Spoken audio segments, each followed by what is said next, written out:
እስከ ሞት ድረስ የታመንህ ሁን።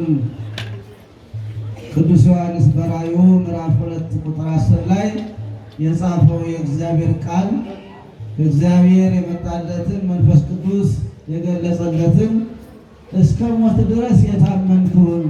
ያ ከሆነ የክብር አክሊል የጽድቅ አክሊል ይዘጋጅልሃል ብሎ ለቤተ ክርስቲያኑ አስተዳዳሪ የላከለት መልእክት ነው መነሻው።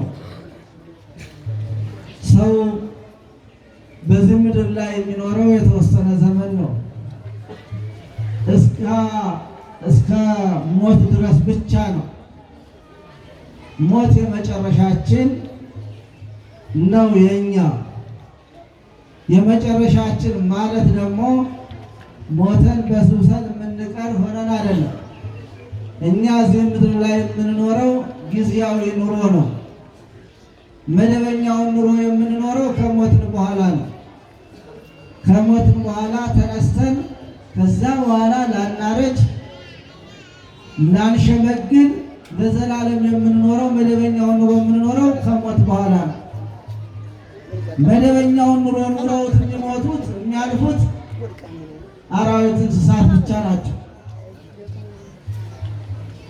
አራዊት፣ እንስሳት ሲወለዱ መደበኛ ኑሮ ይኖራሉ፣ ሲሞቱ ይጠላቀቃል። እኛ ከእናታችን ስንወለድ ጊዜያዊ ኑሮ እንኖራለን፣ ስንሞት ጊዜያዊ ኑሯችን ይጠቃለላል፣ ስንነሳ መደበኛ ኑሮ እንኖራለን። እና የሰው ልጅ ሕይወት እንደዚህ ነውና ይህንን መደበኛውን ኑሮ ለመኖር እስከ ሞት ድረስ የታመንህ ሁን። ሰው ከሞተ በኋላ እምነቱ አይጠቅመውም፣ የሚያምነውም ነገር የለም። አሁን የሰራነው ስራ ብቻ ነው የሚጠቅመው። እስመ እምድኅረ ሞቱ ለሰብእ አልቦቱ ንስሐ።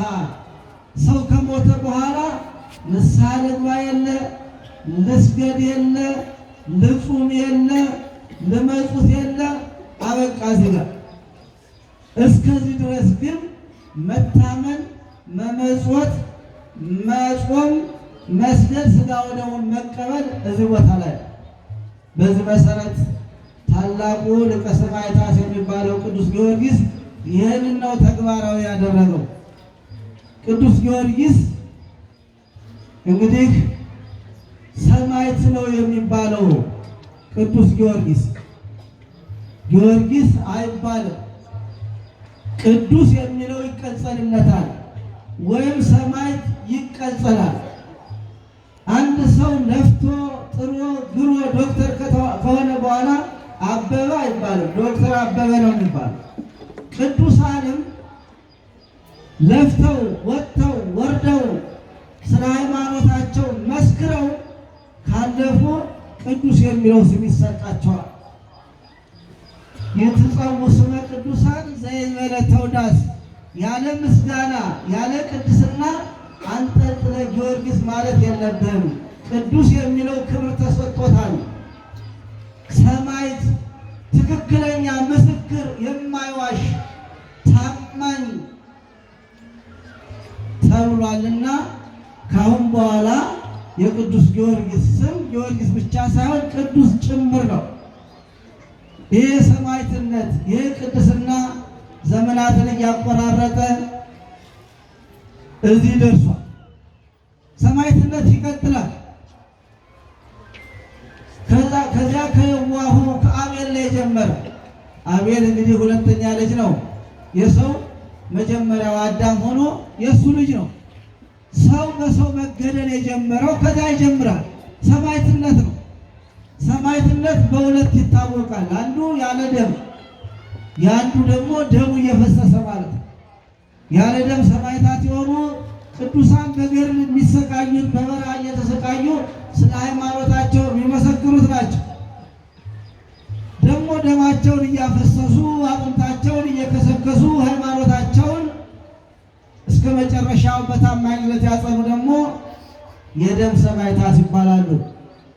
በዚህ ሁኔታ ስለ እውነትን መሰረት አድርገው የታመኑ ሰዎች በኦሪቱም በአዲስ ኪዳንም እንደዚሁ ነበሩ። እነ ዘካርያስ በኦሪት በቤተ መቅደሱ ተቀጥቅጠው ተገለዋል ስለ ሃይማኖታቸው። እነ ናቡቴ ስለ እውነት ብለው እውነትን አንለቅም የአባታችን ርስት አንለቅም ብለው ተቀጥቅጠው በነገሥታቱ አልፈዋል። ወደ አዲስ ኪዳን ስንመጣ ደግሞ በዘመነ ክርስቶስ የነበሩት የተማሩት ዘመነ ክርስቶስ ያስተማራቸው ሐዋርያት እንደዚሁ ሰማዕትነትን እየተቀዳጁ አልፈዋል። በተለይ በአሁኑ በዚህ በክርስቶስ ማነው ቅዱስ ጊዮርጊስ በተወለደበት ቅዱስ ጊዮርጊስ ባደገበት ዘመን ሁለተኛው መቶ ክፍለ ዘመን ነው። ያ ዘመኑ በጣም ሰቆቃ የበዛበት ስለነበረ ዘመነ ሰማዕታት ተብሏል። እውነተኛ ተናጋሪዎች ስለ እውነት የሚመሰክሩና ስለ እውነት የሞቱ ተብሎ ዘመነ ሰማዕታት፣ የመጀመሪያው ዘመነ ሐዋርያት ቀጥሎ ሁለተኛው መቶ ክፍለ ዘመን ዘመነ ሰማዕታት ይባላል። በዚህ ጊዜ ነው ቅዱስ ጊዮርጊስ ተወልዶ ያደገው።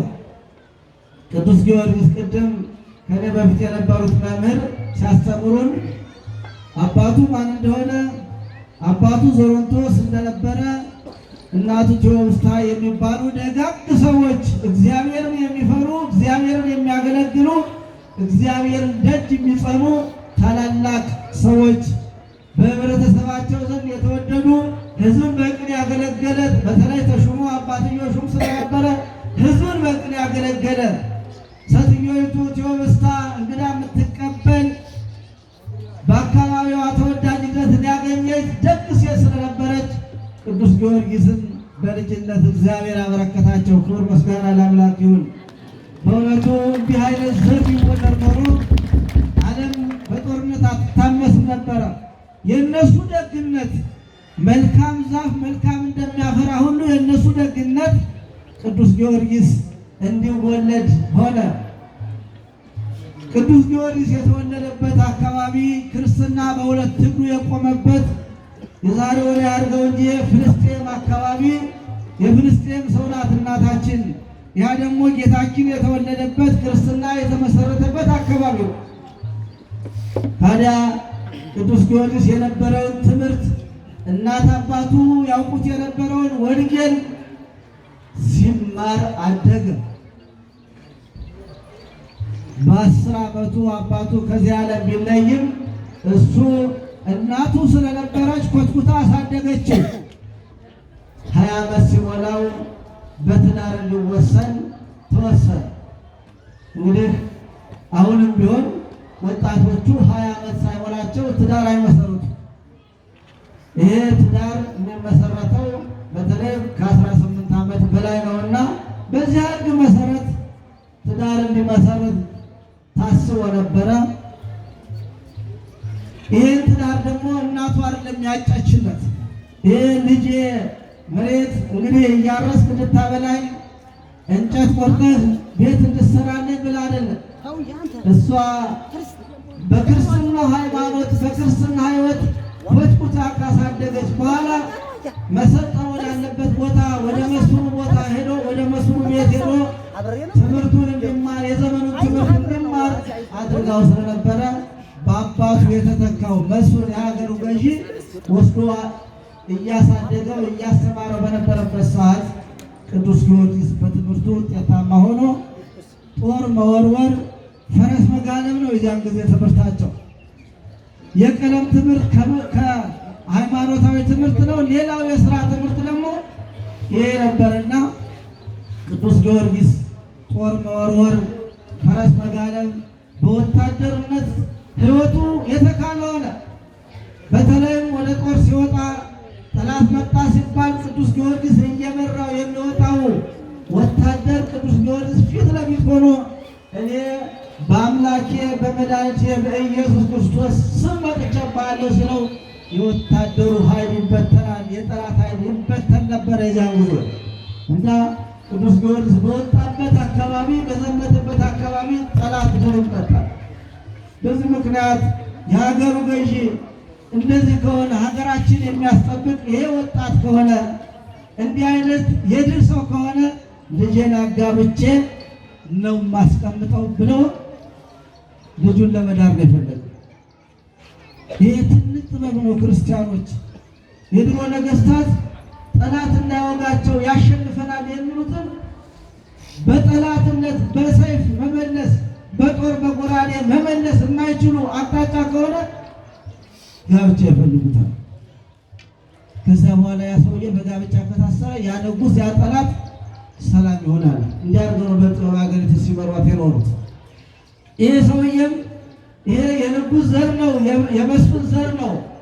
ይሄን ልጁን አጋብቼ ልጄን አጋብቼ ብይዘው የእሱ ዘመዶችም ሰላም ይሆናሉ፣ እኔም መላ ዘመኔን በዚህ ምድር ላይ እስካለ ሰላም በሰላም አልፋለሁ ብሎ አሰበና ልጁን ሊያጋባው ድግስ ደግስ።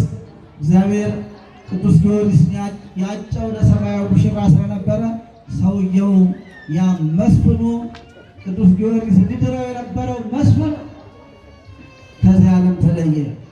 ቅዱስ ጊዮርጊስ በዚህ ይህንን ችግር ካየ በኋላና ይህንን መከራውን ካሳለፈ በኋላ ያሳደገውን ታላቁን መስፍን ከቀበረ በኋላ ካሁን በኋላ እየተዘዋወሩ ማስተማር አለብኝ፣ እግዚአብሔር የፈቀደልኝ ይህን ነው ብሎ ወንጌልን እያስተማረ ወዲያ ወደ ሲል ቢሩታ የሚባል ሀገር ከኢያሪኮ መጨረሻ ሀገር ቤይሩት የምትባል አሁንም ሀገሯ አልተቀየረችም። ወደዚያ እያስተማረ ሲሄድ የዛ አካባቢ ሕዝብ የሚያመልከው ድራጎን የሚባል በጣም አደገኛ የሆነ አውሬ ልክ ፂሙ እንደ ፍየል ያለው ጡንቻው እንዳንበሳ ጠንካራ የሆነ ጥርሱ የዘረዘረ አውሬ ያመልካል ሕዝቡ። ምንድነው እዚያ ሀገር ሲል ይህን ነው የሚያመልኩ ብሎ ቅዱስ ጊዮርጊስ በፈረስ እያለፈ እያለ እንዲያውም ለአምልኮት የሚሰጡት ሴት ልጃገረዶች የመጀመሪያ ልጆች ናቸው ተብሎ ብዙ ልጃገረዶች በዚህ አውሬ ተበልተዋል። መጨረሻ ላይ የሀገሩ መሪ አማራጭ ስላጣ እንግዲህ የሀገር ሊፈታ ነው ሲሉት የኔም ልጅ እንግዲህ መሰጠት አለባት እንጂ ይህ አውሬ ይሄ ጣዖት ከተነሳ ይችን ሀገር ባዶ ያደርግልሃል ብለው ሽማግሌዎች ሲመክሩት የኔም ልጅ ትግባ፣ የእኛ ልጆች አልቀዋል፣ ምሽቶቻችን እንዳንሰጥ ካለነሱ ቤት እንኖራለን፣ ትውልድ ይቋረጣል፣ ምን እናድርግ ሲሉት የእናንተ ካለቁማ የኔም ልጅም ለግብር መግባት አለባት ብሎ ወስዶ እዛ የሚታሰርበት ወይም ደግሞ ድራጎን የሚበላበት ቦታ ታስራለች። ቅዱስ ጊዮርጊስ በአጋጣሚ በዚህ አለፈ። ታለቅሳለች፣ ታነባለች፣ ትጮኻለች። ምክንያቱም ልትበላ ነው ሄደች። ሞቷን ተሸክማ ነው ሄደች። ሰዓት እየተጠበቀላት ነው። ሰዓት እየጠበቀላት ነው። በሰዓቱ መጦ ሊጎርሳት ያ ባይምሯ ተቀርጾ ታለቅሳለች፣ ትጮኻለች። ቅዱስ ጊዮርጊስ ጮቷን ሰምቶ ወደዚያ ጠጋው ብሎ ምን ሆነሽ ነው አለ። ለምንስ ታሰርሽ? ለምንስ ትጮኻለሽ? ሽፍታ ያሰራት ነው መሰለኝ። ታሪኩን ነገረችው። ይህን ታሪክ እስከምታርክ ድረስ ይመጣል፣ አሁን ይበላል፣ ልንባክህ አሁን ራስን አድናት። እኔ አንዴ ተፈርዶብኛል፣ እናት አባቴ ፈርዶብኛል፣ የሀገር ሽማግሌ ፈርዶብኛል ብላ ለቅዱስ ጊዮርጊስ አዘነችለት። አንተን በልቶን ሄድላለሁ ብላ ሳትል በቃ ሄድ እባክህ ይመጣል፣ አሁንም ሰዓቱ ደርሷል አለች። ቅዱስ ጊዮርጊስ አንቺ ውስጥ ይቻለንም ለምን ወጣሁና ሰው ላድናር የወጣው ይምጣ ብሎ ቁጭ አለ። ቅዱስ ጊዮርጊስ ፈረሱ ላይ እንዳለ ቁጭ አለ። ፈረሱን አቁሞ ይመለከታል። መሬቱን እያነዋወጠ ጫካውን እያነዋወጠ መጣ ድራጎን። ያኔ እንዲያውም የበለጠ ሁለት ሰው ሊበላ ሁለት ሰው ሊውጥ እያጎራ ሲመጣ በስመ አብ ወወልድ ወመንፈስ ቅዱስ ብሎ በኢየሱስ ክርስቶስ ስም ሲያማትብበት ያ ድራጎን ላይ አውሬው ላይ ያለ ሰይጣን ተፈጥሮ ወጥቶ ሲሄድ ያ ድራጎን እባቡ ወይም ዘንዶ እጥፍጥፍ ብሎ ወደቀ። እግዚአብሔር አምላካችን ጠላታችን ያጠፋ የነበረው ሰይጣን ተፈንጥሮ ወጥቶ ሲሄድ እሱ ወደቀ። ያኔ ልጅቱ በታሰረችበት ገመድ እየጎተተ እሷን እያስጎተተ እሱ በፈረስ ሆኖ ወደ ቤይሩት ከተማ ገባ። ቅዱስ ጊዮርጊስ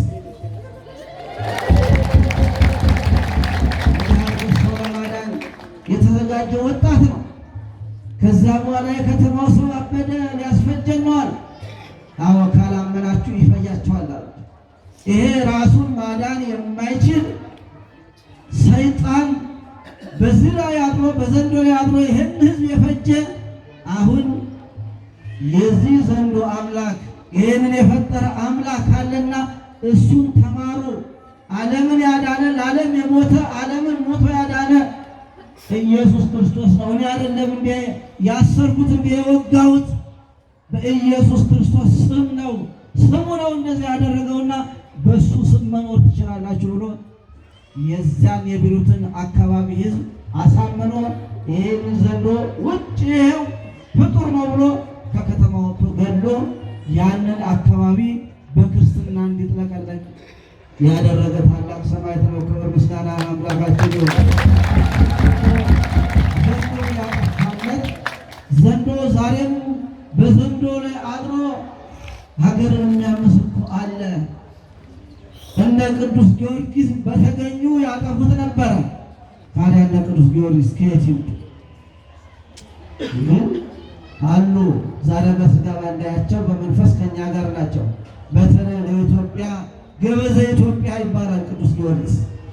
የኢትዮጵያ ገበዝ ማለት ነው። ገበዝ ማለት የቤተ መቅደሱን ንዋየ ቅድሳት እየተቆጣጠረ ሕዝቡ እንዲቆርብ እንዲሰግድ፣ ሕዝቡ በሰላም እንዲጠበቅ፣ መስዋዕቱ በሰላም እንዲያርግ፣ መስዋዕቱ ያረገው መስዋዕት ሀገር እንዲጠብቅ የሚያደርግ ነው ገበዝ ማለት። አሁንም ሊቀ ገበዙ ሲባል ሁሉም ነገር በታማኝነት አምጥተን የምንሰጠው ይሄው እንዲቀደስልኝ ብለን ጧፉን ዕጣኑን የምንሰጠው ለገበዙ ነው። ታማኝ ስለሆነ እግዚአብሔር የሚወደው ስለሆነ እና ቅዱስ ጊዮርጊስ ለኢትዮጵያ ገበዝ ነው። ጠላት ከውጭ መጥቶ ኢትዮጵያን ሊያጠፋ ሃይማኖቱን ሊያጠፋ በነበረበት ሰዓት ከአፄ ምኒልክ ጋር ከአባቶቻችን ጋር ዘምቶ ጣሊያንን ያርበደበደ ቅዱስ ጊዮርጊስ የማናየው በፈረስ ላይ እናየዋለን፣ ግን እንዴት እንደሚመታን አናውቀውም ብለዋል ጣሊያኖች ያውት። እንደዚያ አድርጎ ኢትዮጵያ የታደገ ሰማዕት ነው ቅዱስ ጊዮርጊስ። ከዛ በኋላ ቅዱስ ጊዮርጊስ ያንን ካጠፋና ያንን ሕዝብ ካሳመነ በኋላ እንዲህ አይነት አቅም ካገኘው ስልጣኑንም አምጥቼ እንደገና ይችን ሀገር መምራት አለብኝ፣ ሕዝብ መበደል የለበትም ብሎ የአባቱን ስልጣን ሊያመጣ ወደ ዋናው ማዕከል ዱዲያኖስ ወደ የሚያስተዳድረው ወደ ማዕከሉ ይሄ ክልል ነው። ወደ ማዕከሉ ወደ ዱዲያኖስ ወደ ንጉሱ ሄዶ የአባቴን ስልጣን እፈልጋለሁ። ማነው ሲባል የዘሮንቶስ ልጅ ነው ተባለ። ነገር ግን ያ ዱዲያኖስ የሚባለው ንጉስ 70 ነገስታት 70 አማካሪዎች አሉት። እነዚያን ሁሉ በየስማቸው ጣዖት አሰርቶ ያሰግዳቸዋል። ቅዱስ ጊዮርጊስ ሲደርስ ፍርድ ሊያገኝ ሹመት ሊያገኝ ትክክለኛ ሀገሪቱ የምትመራበትን ምክር ቤቱን ሊቀላቀል ሲሄድ እንደጠበቀው አላገኘው። ምን ሆኖ አገኘው? ያ ሁሉ ነገር ሐዋርያት ያስተማሩት ትምህርት ቀርቶ ጣዖት ሲመለክ አገኘ። በሉ እንደዚህ አይነት ምክር ቤት መግባትም አልፈልግም፣ ሹመትም አልፈልግም። የወሰደውን እጅ መንሻ ለዛ ትልቁ ለማዕከላዊው መሪ ሊያቀርብ የነበረውን ግብር ከሀገሩ ሰብስቦ የወሰደውን ግብር ገብሮ እዛ ምክር ቤት ሊገባ የነበረው ቅዱስ ጊዮርጊስ ያንን ለነዳያን መጽቶ በዛ በ70 ነገስታት ፊት እኔ የጌታዬ የመድኃኒቴ ኢየሱስ ክርስቶስ አገልጋይ ባሪያ ነኝ፣ ኢየሱስ ክርስቶስ እዚህ አደባባይ ላይ መሰበክ አለበት፣ ይሄ ጣዖት መውጣት አለበት ብሎ ዱዲያኖስ ፊት መሰከረ። ዱዲያኖስ ደነገጠ። እንዲህን ያህል 3 ዓመት ብሎ ይሄን ጣዖት አቁሜ ሳሰግድ ይሄን ቃል የተናገረ የለም። ማን ነው ይሄ? ምን አይነት ወጣት ነው? አታውቀውም። የዛ የትልቁ ሰው የዘሮንቶስ ልጅ ነው። የትልቅ ሰው ልጅ ትልቅ ነው። የዚያ የዘሮንቶስ ልጅ ነው። ይሄማ ወገናችን ነው፣ ልጃችን ነው። አንዳውን አንተማ የጥበበኛ ልጅ ጥበበኛ ነህና በ10 አይጉር ነው ምሾምህ። እንዳው በአንድ ክልል ብቻ አይደለም ምሾም፣ በ10 ክልል ላይ እሾምሃለሁና ና ወረድ ያለ እኔ መድኃኒቴ ኢየሱስ ክርስቶስ ሹሞኛል። ከዛሬ በኋላ ያንተ ሹም አይደለም፣ ያንተን ጣዖት ስረግም እኖራለሁ ብሎ ቅዱስ ጊዮርጊስ ሙሉ አፈንግጦ ወጣ። ከዛ በኋላ ስልጣኑ ጀመረ። እንግዲህ ቅዱስ ጊዮርጊስ ገድል አለው እንደምታዩት። ገድሉ ላይ የተጻፈው ቀላል አይደለም። 3 ጊዜ ሞቷል። በአራተኛው መጨረሻው ነው። ያላሰቃየው ሰውነቱን እስከ መፍጨት ድረስ ሚስማር በተሰካበት ጫማ እንዲሄድ እስከሚያደርግ ድረስ እዩት።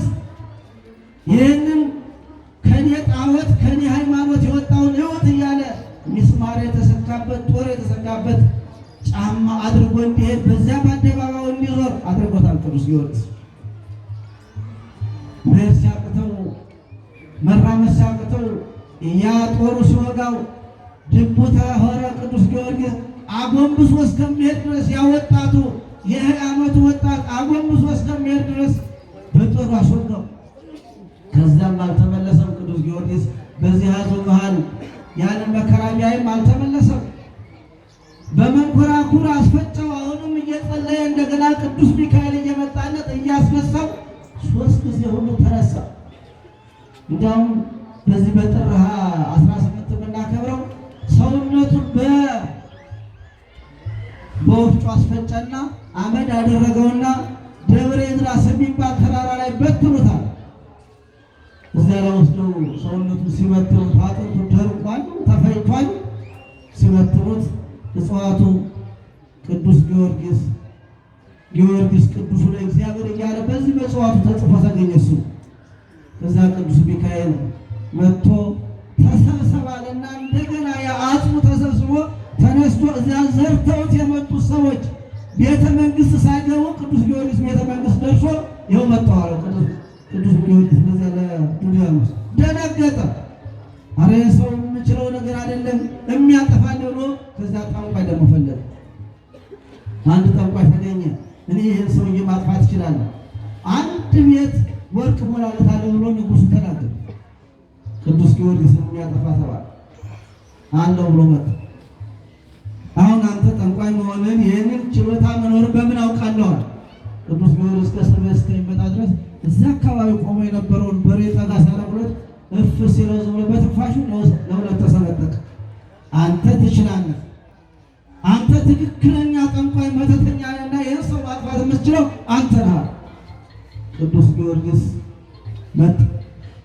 ሲመጣ እዚያ ጠንቋይ ላይ ያደረው ሰይጣን እንደዚያ እንደ ድራጎን ገና ቅዱስ ጊዮርጊስ ሲያይ ተፈጥሮ ወጣና ከዛ በኋላ ያ ሰውዬ ተራሰው ገንዘብ በልቷንና አንካጠጣው ብሎ ያንን መርዝ የጨመረበትን የደገመበትን ሲሰጠው ቅዱስ ጊዮርጊስ እንደገና ሰውነቱ ብርሃን ሆነ። ክብር ምስጋና ለአምላካችን። እንደገና ሰውነቱ አመራ። እንደዚህ ነው በእግዚአብሔር ያመኑ ሰዎች እኮ ጊንጡን ብትይዙ እባቡን ብትፈሩ በእምነት ምንም ይሄ ነገር የሚደርስባችሁ ነገር የለም ብሎ ጌታችን ለሐዋርያት አስተምሯቸው። ከዛ በኋላ ቅዱስ ጊዮርጊስ በዚህ መማኞት ሆነ። እንደው ምንድን ነው ያለው ነገር ብለው መጨረሻ ላይ ራሳቸው መመራመር ጀመሩ። መመራመር ሲጀምሩ አትጨነቁ አላቸው። አትጨነቁ፣ ምንድን ነው የምትመራመሩ? በቃ ይሄ ከሆነ እስቲ አንድ ነገር አሳይናል። ምንድን ነው አሁን ይሄን ታምር የምትፈጥርበት? ይሄ ኢየሱስ ክርስቶስ ስም ነው አላቸው። እስቲ አንድ ታምር አሳይናል። እዚህ የተቀመጡበትን 70 ነገሥታት የተቀመጡ ወንበር በሙሉ ቅጠል እንዲወጣ አደረገና እንደዚህ የለመለሙት እጽዋት ደግሞ እንዲደርቁ አደረጋቸው። አታምኑም አላቸው። ሌላው ሰራዊቱ ሲያምኑ እነሱ አላመኑ። በቃ እናንተ በብዙ ታምር የማታምኑ ከሆነ ይሄ ሁሉ እያሳያችሁ የማታምኑ ከሆነ ወደ ጌታ የጸለያለሁ ብሎ ቅዱስ ጊዮርጊስ ነገ ላንተ ጣዖት አምናለሁና ሰውን ሰብስባል። ሰው እንዲሰበስብ ጠቅላላ የሀገር ሰው እንዲሰበስብ አሁን ለፖሊስ ሰጥቷል። ብዙ መከራ ደርሶበታል። በባዶ ቤት ታስሯል። ረሃብ እንዲሞት ተብሎ ያልተደረገ በሱ ላይ ያልተደረገ ጽዋቶ መከራ ነው። መጨረሻ ላይ ግን እስቲ ሰውን ሰብስብና የመጨረሻ ምርኮ ያለ ቅዱስ ጊዮርጊስ ሰብስበዋል።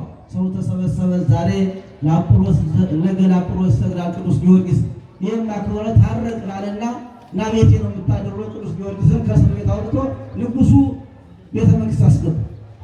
ቤተ መንግስት ገብቶ ቅዱስ ጊዮርጊስ የሚድን ነፍስ ስለነበረ ለይቱም ቆሞ ሲጸልይ መዝሙረ ዳዊት ሲያነባለ ንግስቲቱ ያን ትሰማለች። ምንድን ነው አለች። ታየዋለች ሲያበራ አስተማራት፣ እዛው ላይ አስተማራት። ይህማ ከሆነ ምንድን ነው የእኛ ጣዖት የእኛ ዝምን መኖር አምኛለሁ አትንቀኛለች። የምንጠመቅበት መንገድ ፍጠር አለች። ያቺ የንጉሱ ምሽት በዛው ላይ አምና ሐዋርያው መጥቶ አጠመቃት። ንጉሱ ያውቅ በአንድ ሰዓት በአንድ ንባብ አመነች። ሰው እስከሚያረኝ ድረስ ተምሮ ማያም። አሁን የሰው ልጅ ብዙ ምክንያት ይጠይቅ ብዙ ነገር እግዚአብሔር ከፈቀደለት አንድ ቀን አምኖ አንድ ቀን መንግሥተ ሰማያት እንደዛ ያለ ፈያታዊ ዘመን እቺ ሰዓቱ የምታውቀው ነገር የለም። የቅዱስ ጊዮርጊስ በረከት ግን ልቦና ሀሳበና አምኛለሁ አለችው። በነገታው ሁሉም ተሰበሰበ። እንዲሁ ተመታ። ቅዱስ ጊዮርጊስ ንጉሱን የሚያሰቃየው ሊያምን ነው ተብሎ በአደባባይ ቅዱስ ጊዮርጊስ መጣ። በጣም የምታሳዝነው እዚያ ቤቷ ታስሮ ባዶ ቤት ታስሮ አንድ ድሃ ቤት ታስሮ ነበር ቅዱስ ጊዮርጊስ እና ልጇን አድኖላት ቅዱስ ጊዮርጊስ ሊያምን ነው ለጣዖት የክርስቲያን አምላክ ቤት ታስሮ እንዲህ አድርጎ ፈወሰኝ ብላ የመሰከረ ሴት ነበረች። እና እውነት ለጣዖት ሊያምን ነው ያ ትልቁ ሰው ብላ እያለቀሰ ወደ ኢየሱስ መጣ። ልጇን አዝላ ዋክሞ ሰሰ ጊዮርጊስ ይላል። ግን እንዳው ይሄ ግንባሩን የተቋጠረውን ግንባር እንደገና እየሳቀላት መጣ። እሷ እያለቀሰች እንኳን ሲያይ እሱ ይስቅ ነበር እንደማያምን እየነገራት። ከዛ በኋላ ያን ያዘነችውን ልጅ በሽተኛ ነበረ። ሄድና አጵሎስን ጥረዋል። እዚያው ላይ ፈወሰና እግሩ እንዲቃና አድርጎ አንደበቱ አይናገርም ነበረ። አንደበቱ እንዲናገር አደረገና ቅዱስ ጊዮርጊስ አንተ ሕፃን ልጅ ሂድና አጵሎስን በለዋል። ወደና አጵሎስን ይጠራሃል፣ በኢየሱስ ክርስቶስ ስም ይጠራሃል። እየተጎተተ መጣ። ልክ ቅዱስ ጊዮርጊስ ሲያማትርበት አሁንም የሰይጣን ተፈንጥሮ ወጥቶ ሄደ። ጣዖቱ ብቻ ቀረ።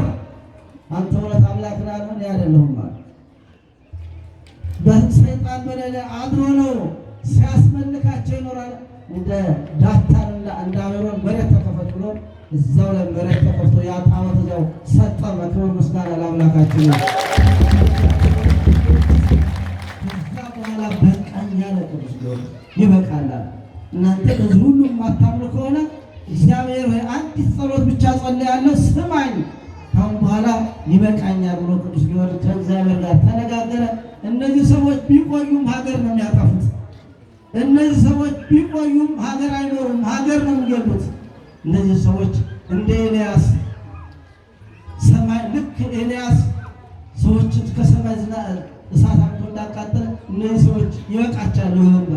ይሄ ወንበር ሊያቃጥላቸው ይገባል። ህዝብ እየበደሉ ነው፣ ህዝብ እያስመለኩ ነው፣ ከፈጣሪያቸው እየለዩ ነው። እንደዚህ ሰዎች አቃጥልና ይበቃኛል። ልክ ከሰማይ መጣና እንዴ እነዚያን 70 ነገሥታት ዱልያኖስን ጨምሮ ላፍ አርጎ እንደ ሰዶምና እንደ ገሞራ አጠፋቸው። ቅዱስ ጊዮርጊስ ካሁን በኋላ ይበቃኛል፣ ሰማዕትነት መቀበል አለብኝ ብሎ የታዘዙት ወታደሮች ጸሎቱን እስከሚጨርሱ ጠብቁ ተብለው ጠብቁ አላቸው። መጨረሻ ላይ ቃል ኪዳኑን ከተቀበለ በኋላ እግዚአብሔር ሆይ በስሜ ቤተክርስቲያን የሚሰራልኝ በስሜ ልጁን የሚሰይምልኝ በአጠቃላይ የጽድቅ ስራ የሚሰሩትን እንድትምረኝ ብቻ ነው ከእንግዲህ ይበቃኛል ብሎ በ27 ዓመቱ ቅዱስ ጊዮርጊስ በዛሬው ዕለት ሚያዝያ 23 ቀን በሰይፍ ተከልሎ 7 ዓመት ነው የተጋደለ። 7 አክሊል ወረደለት። ከአንገቱ ላይ ውሃ ወተት ተቀብሎ ያለፈ ሰው ነው ክርስቲያኖች። ስለዚህ አሁን ይህን ታሪክ የምንነግራችሁ ስራ ለመስራት ዛሬ እንዲያው አሁን በሰሞን በዚህ በሚዲያ ስትራለፍ አይታችኋል። ሲዘዋወር ታሪክ ይነገራል ምናምን እያሉ ሲዘባርቁ ነበር። ታሪክ ይደገማል፣ ይሰበካል። የእነሱ ሕይወት ነው እኛን ሕይወት የሚሰጣል። የእነ ቅዱስ ጊዮርጊስ ቃል ኪዳን ነው እኛን ዛሬ በክርስትናው ዓለም እንድንቆም ያደረገንና የእነዚህ አባቶቻችን በረከት ከኛ ጋር ይሁን።